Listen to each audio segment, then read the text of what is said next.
আসসালামু আলাইকুম রহমতুল্লাহ।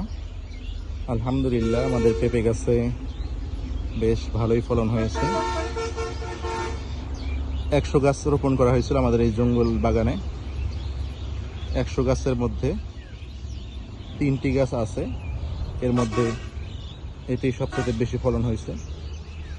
দেখতে পাচ্ছেন আশেপাশে জঙ্গলের অবস্থা, পুরো জঙ্গল বুঝাই গাছ লাগানো হয়েছিল, কিন্তু গাছ টিকে নাই। না টিকার কারণে পরিষ্কার করা হয় নাই।